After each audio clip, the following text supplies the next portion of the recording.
और अब अहम खबर की बात करेंगे, वॉर जोन से ही है। ये बेरूत पर इजरायली सेना की एयर स्ट्राइक हुई और इसमें कई इमारतों के तबाह होने का दावा किया गया। एयरपोर्ट की बिल्डिंग को भी नुकसान पहुंचा है।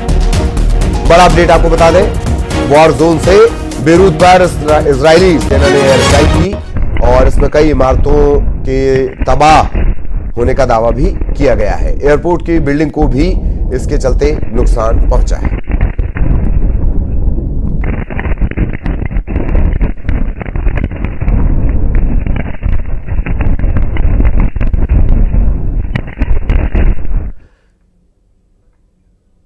भीलवाड़ा में बाबा बागेश्वर का दिव्य दरबार सज चुका है। इसमें पंडित धीरेन्द्र कृष्ण शास्त्री ने हिंदुओं से बड़ी अपील कर दी। उन्होंने यह भी कहा कि भोले भाले हिंदुओं का धर्मांतरण किया जा रहा है, अब कोई छेड़ेगा तो उसे छोड़ेंगे नहीं। सिर्फ मुसलमान बन जाते हैं। उसी प्रकार हम लोगों ने जातियों को रहने दो। पंडित धीरेन्द्र शास्त्री का बड़ा बयान। वहां हमारे हिंदू भी तो गरीब है, उनकी मजार के सामने लगवा दें, तब तो तुम लोगों की जलती है। भोले भाले हिंदुओं का किया जा रहा धर्मांतरण। भोले भाले हिंदुओं का धर्मांतरण किया जा रहा, हम लोग चुप बैठे हैं।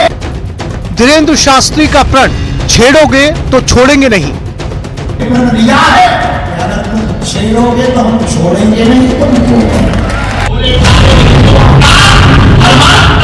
भीलवाड़ा में हनुमंत कथा के दौरान बाबा बागेश्वर ने बड़ा बयान देते हुए कहा कि भोले भाले हिंदुओं का धर्मांतरण किया जा रहा है।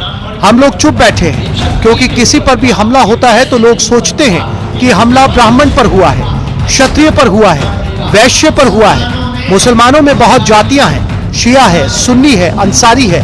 मुसलमान धर्म पर बात उठती है, सब एक हो जाते हैं। उसी प्रकार जातियों को रहने दो, घर से बाहर निकलकर हिंदू होने पर गर्व करना पड़ेगा। हमारे हिंदुओं का धर्मांतरण किया जा रहा और हम लोग चुप बैठे हैं, क्योंकि किसी के ऊपर भी हमला होता है हम लोग ये सोचते हैं कि ये ब्राह्मण के ऊपर हुआ, ये क्षत्रिय के ऊपर हुआ, ये वैश्य के ऊपर हुआ, ये सेवक के ऊपर हुआ। अब इसके ऊपर उठना पड़ेगा। मुसलमानों में ये बहुत जातियां हैं, शिया है, सुन्नी है, अंसारी है, लेकिन मुसलमानों के धर्म के ऊपर जब बात उठती है तो वो सिर्फ मुसलमान बन जाते हैं। उसी प्रकार हम लोगों ने जातियों को रहने दो, अब घर से बाहर निकलकर हम लोगों को हिंदू होने पर गर्व करना पड़ेगा। कि प्रयागराज के कुंभ में गैर सनातनियों की दुकानें नहीं लगनी चाहिए।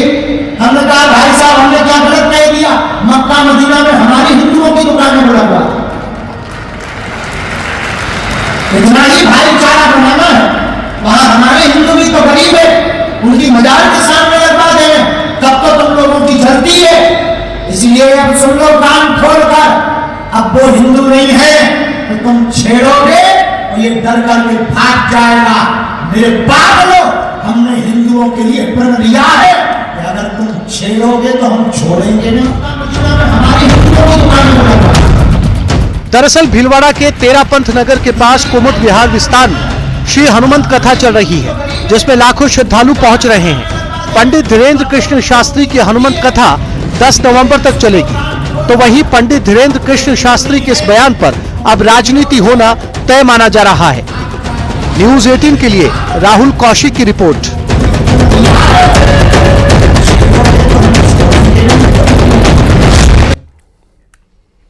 इधर सीहोर के राम जानकी मंदिर में आयोजित अन्नकूट महोत्सव में भाग लेने पहुंचे महामंडलेश्वर स्वामी अनिल आनंद ने जैन सिंहस्थ में मुस्लिमों के प्रवेश को बैन करने का समर्थन किया है। सिंहस्थ में कुल मिलाकर महाकुंभ या सिंहस्थ में मुस्लिमों के प्रवेश को बैन करने का समर्थन किया। उन्होंने कहा कि धीरेन्द्र शास्त्री सनातन धर्म के ध्वजवाहक हैं और उनके द्वारा दिया गया बयान बहुत अच्छा है।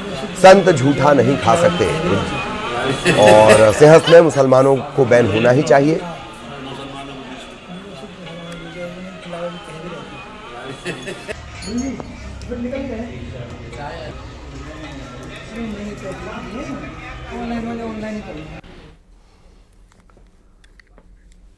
इधर कानून व्यवस्था पर जीतू पटवारी ने सवाल उठाए हैं। पूर्व गृह मंत्री असुरक्षित हैं तो किसका राज है? राजनीतिक लोगों को भी डराने वाले माफिया हैं। सीएम के छेड़ेंगे तो छोड़ेंगे नहीं वाले बयान पर भी उन्होंने तंज कसा है।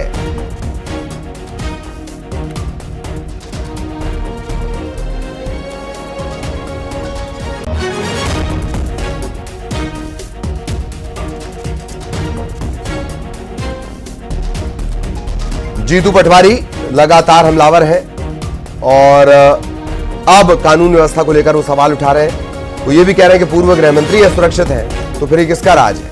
राजनीतिक लोगों को भी डराने वाले माफिया हैं।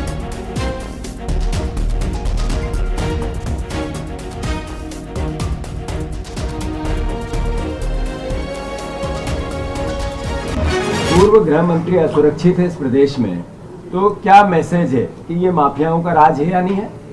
अगर पूर्व गृह मंत्री रो रहे हैं कि मुझे धमकियां मिल रही है, तो हम जिस बात को बार बार कह रहे थे कि ये मोहन यादव की सरकार ही नहीं है, ये बीजेपी की सरकार नहीं है, जनता की सरकार भी नहीं है, ये माफियाओं की सरकार है। ड्रग्स माफिया, भू माफिया, शिक्षा माफिया, प्रशासनिक माफिया, किस किस तरह के माफिया। अब राजनीतिक लोगों को भी दबाने और धमकाने के लिए भी एक माफिया है, जिसका एक तरह से सत्यापन किया आदरणीय भूपेंद्र सिंह जी ने। और उनकी भाषा छोड़ेंगे छेड़ेंगे तो छोड़ेंगे नहीं, ये मुख्यमंत्री की भाषा नहीं है, एक छुट भैये नेता की भाषा है।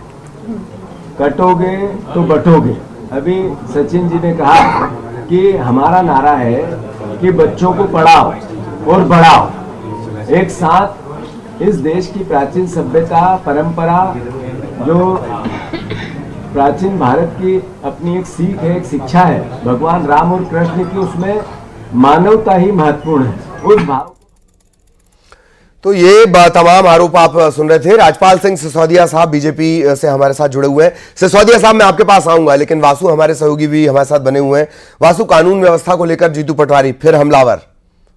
निश्चित तौर पर देखिए, आज कांग्रेस के तमाम बड़े नेता सचिन पायलट हो, जीतू पटवारी हो, विवेक तनखा हो, एक साथ इन्होंने प्रेस कॉन्फ्रेंस की और सरकार पर जमकर हमला बोला। उपचुनाव का मध्य प्रदेश में समय चल रहा है, कानून व्यवस्था को लेकर कांग्रेस जो है वो लगातार हमलावर नजर आ रही है, चाहे फिर वो आदिवासियों का मामला हो, महिलाओं का मामला हो, या फिर भूपेंद्र सिंह के मामले को लेकर जो तमाम सारी बातें निकलकर सामने आई हैं। जीतू पटवारी ने साफ तौर पर कहा कि माफियाओं का राज बन चुका है मध्य प्रदेश में, सरकार का राज जो है वो नहीं है, कानून का राज जो है वो नहीं है। सचिन पायलट ने कहा कि जो तमाम वादे किए गए थे वो पूरे नहीं किए गए। ठीक, तो तमाम एक कमेंट ले लेते हैं। राजपाल सिंह सिसोदिया साहब हमारे साथ जुड़े हुए हैं काफी देर से।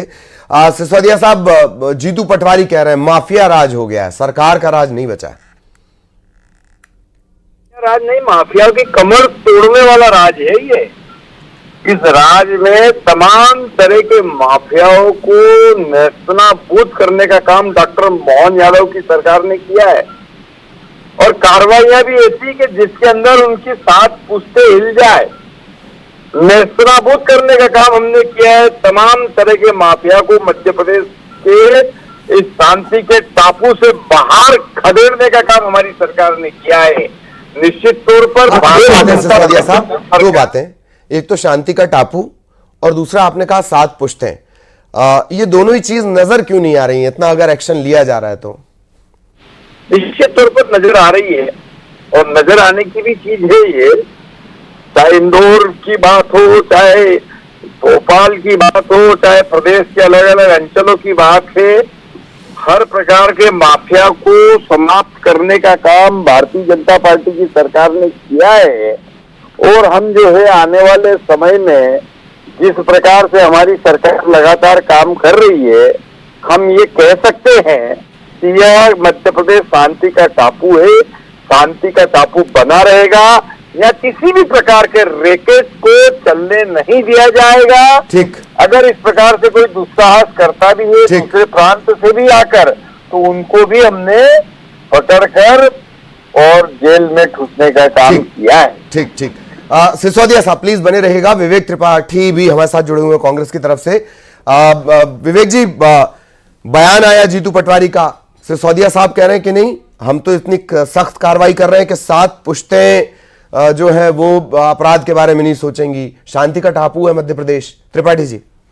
जी नमस्कार। देखिए, सबसे पहली बात तो भाजपा की कथनी और करनी में बहुत अंतर होता है। भाजपा ये कहती है कि शांति का टापू है, मैं कहता हूं कि शांति का टापू था, परंतु जिस तरीके से मध्य प्रदेश में अपराधियों के हौसले इतने बुलंद हैं कि वो खुलेआम अपराध को अंजाम देते हैं और किसी प्रकार की कार्रवाई उनके ऊपर नहीं होती है। इस बात को प्रमाणित करने के लिए मध्य प्रदेश के ही कैबिनेट मंत्री श्री कैलाश विजयवर्गीय जी ने इंदौर में बयान दिया कि जिस तरीके से अशांति फैलाई जा रही है उस पर अंकुश लगना चाहिए, वरना वो उल्टा टांग देंगे। भैया, उल्टा टांगने की जिम्मेदारी गृह विभाग की है, पुलिस विभाग की है, पुलिस प्रशासन की है। पुलिस प्रशासन क्या कर रहा है? पुलिस प्रशासन की क्या कर रहा है, इसकी कलाई फिर खोलते हुए पिछले जो गृह मंत्री थे उन्होंने बताया कि अनैतिक तरीके से, अलोकतांत्रिक तरीके से सीडीआर निकाला जा रहा है, फोन का सर्विलेंस कराया जा रहा है। तो मोहन यादव जी, जिनकी जिम्मेदारी गृह मंत्री के रूप में मध्य प्रदेश की कानून व्यवस्था को संभालने की है, वो क्या कर रहे हैं? वो जो जमीनी स्तर पर अपराध को रोकने के लिए ठोस कदम उठाए जाने चाहिए थे, उन कदमों को उठाने में असक्षम साबित हो रहे हैं। वो क्या कर रहे हैं? वो अपने ही मंत्रियों की जासूसी करा रहे हैं। ये बात कौन कह रहा है? ये बात मंत्री जो भाजपा के वरिष्ठ नेता है वो इस बात को स्वीकार रहे हैं। तो आम जनता की स्थिति क्या है, ये तो चलिए एक रिएक्शन ले लिया जाए। सिसोदिया साहब, अगर इतनी सख्त कार्रवाई हो रही है, इतना लॉ एंड ऑर्डर मेंटेन है, तो क्यों ये बार बार विजयवर्गीय जी को बोलना पड़ता है कि वो आकर किसी को उल्टा लटका देंगे? इससे पहले भी एक बार उन्होंने ये बात कही है। जी, उत्तर प्रदेश में या इस प्रदेश के किसी भी जिले में किसी प्रकार की आपराधिक गतिविधि होती है, अब देखिए आप दीपावली के दिन पटाखे चलाने में इंदौर में अगर कोई मना करेगा और गुंडागिर्दी करेगा, हाँ। तो फिर इंदौर का सच्चा जनप्रतिनिधि उसके नाते कैलाश विजयवर्गीय को ये बात बोलना पड़ेगा। हाँ, तो प्रसंग देखना पड़ेगा कि इस प्रसंग में ये बात बोली। तो प्रसंग ये था कि दीपावली के पटाखे बच्चे चला रहे थे, ठीक, तो उस पटाखे चलाने में आकर व्यवधान पैदा करने का काम किया गुंडों ने। नहीं, ठीक, प्लीज लिमिट है, मेरे समय थोड़ा कम है। अब 20 साल बाद भी हमें इसी पर ही डिस्कशन करना पड़े कि पटाखे कोई फोड़ रहा है और उस पर फिर कानून व्यवस्था बिगड़ रही, नहीं ना, अच्छी बात नहीं है। धन्यवाद आपका सिसोदिया साहब। त्रिपाठी जी, आपका भी धन्यवाद। वासु हमारे साथ जुड़े रहे, उनका भी बहुत बहुत धन्यवाद। और इसी के साथ इस बुलेटिन में इतना ही। खबरें जारी रहेंगी।